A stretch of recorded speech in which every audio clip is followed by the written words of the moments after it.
Nirmala ma'am, మధ్యతరగతి వాళ్ళం ఏడుస్తున్నాం.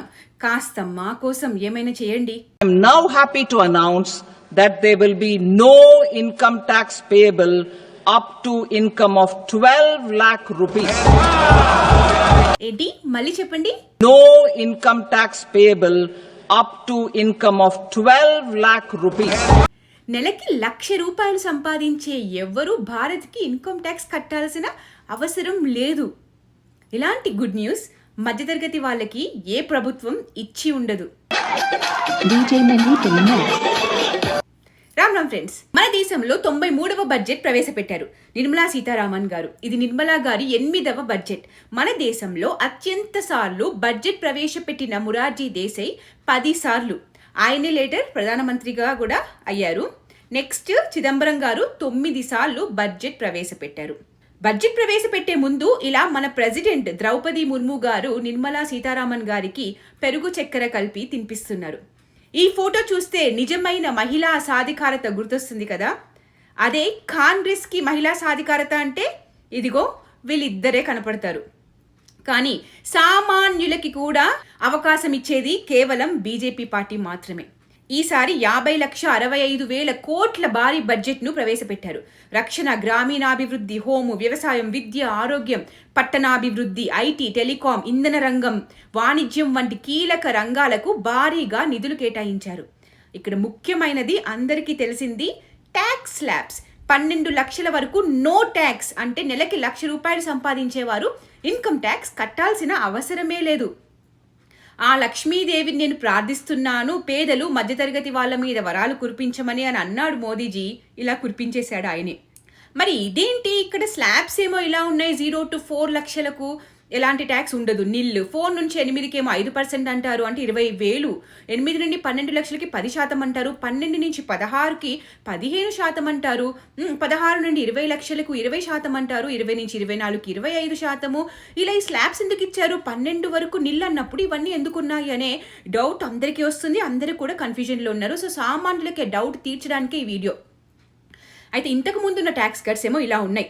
12 లక్షలకి 80,000 ట్యాక్స్ కట్టాల్సి వచ్చేది, కానీ ఇప్పుడు 0.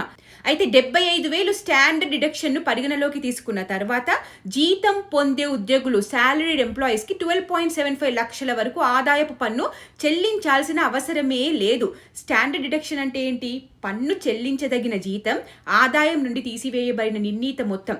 ఎలాంటి రుజువు చూపించకుండా పన్ను చెల్లింపుదారులు తమ పన్ను బాధ్యతను తగ్గించుకోవడానికి అనుమతిస్తుంది. ఇది చాలా మంచి విషయం అనే చెప్పచ్చు. సో సింపుల్గా మీరు శాలరీడ్ ఎంప్లాయీస్ అయినా, నాన్ శాలరీడ్ ఎంప్లాయీస్ అయినా, క్యాపిటల్ గెయిన్స్ రాని వాళ్ళైతే మీకు 12 లక్షలకి 0 ట్యాక్స్. మీరు ట్యాక్స్ కట్టడానికి వెళ్ళినట్లయితే, అంటే ట్యాక్స్ సబ్మిట్ చేస్తారు కదా, అప్పుడు 60,000 కట్టాలని చెప్పి అది రిబేట్ రూపంలోకి వేసేసి ట్యాక్స్ నిల్ అని చెప్పి మీకు 0 ట్యాక్స్ కట్టమని చెప్తుంది.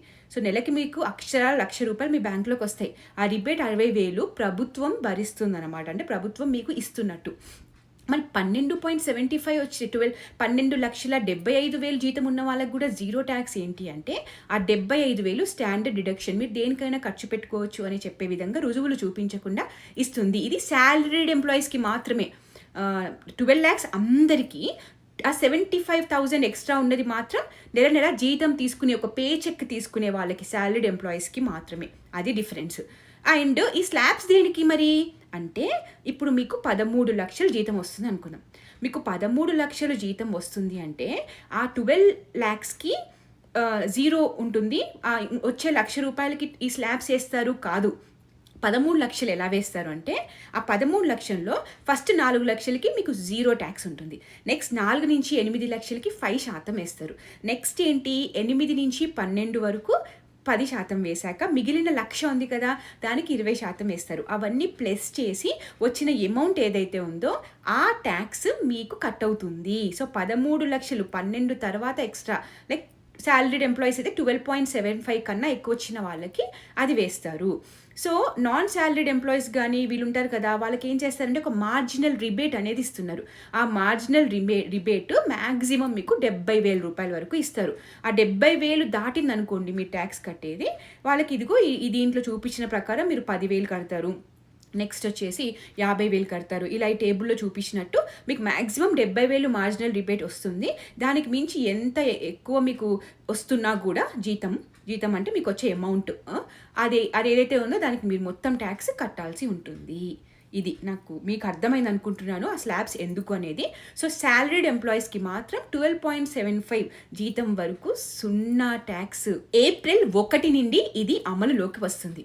అండ్ ఇది న్యూ ట్యాక్స్ రెజీమ్లోనే వస్తుంది అనేది గుర్తుపెట్టుకోండి. Old tax regime, new tax regime అని 2 ఉన్నాయి. ఓల్డ్ ట్యాక్స్ రెజీమ్ సెలెక్ట్ చేసుకుంటే దాని ట్యాక్స్ స్లాబ్స్ ప్రకారమే పడుతుంది ట్యాక్స్.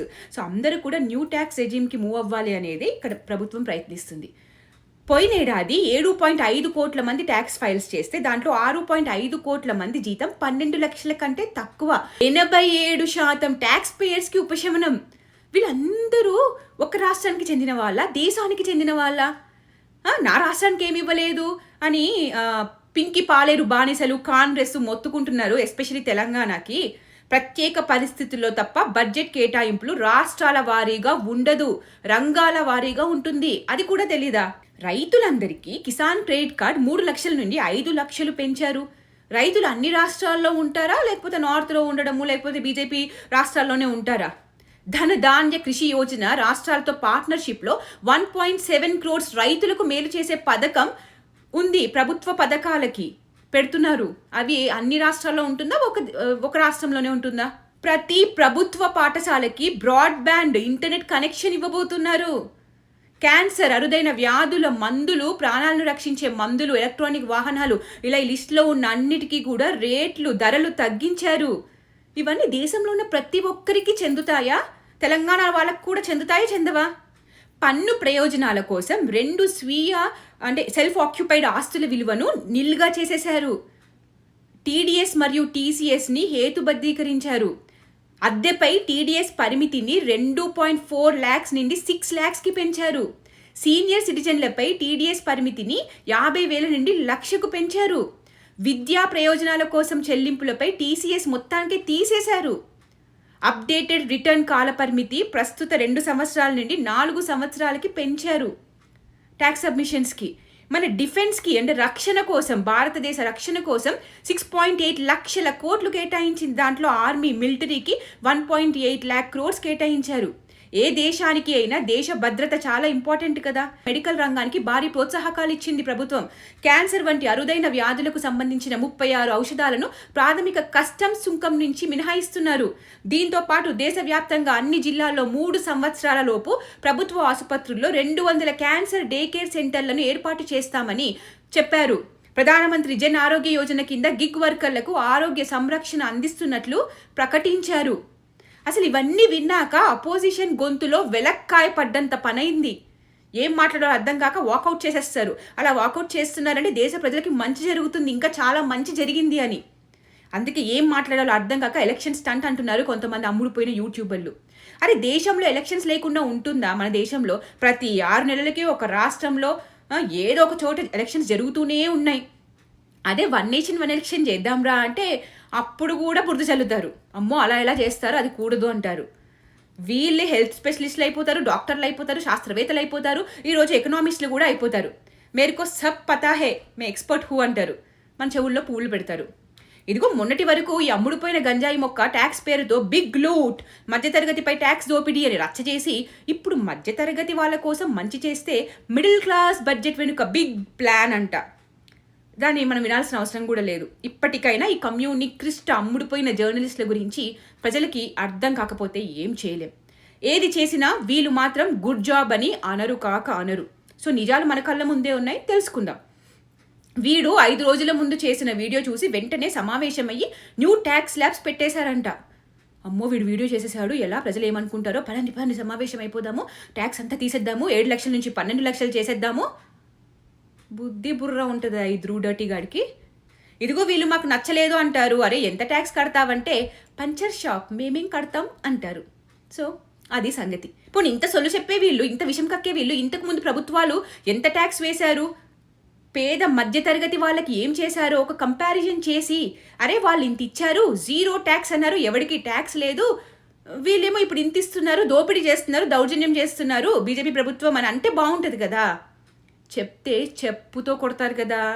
అందుకే ఎక్కడ మీకు కంపారిజన్స్ కనపడవు.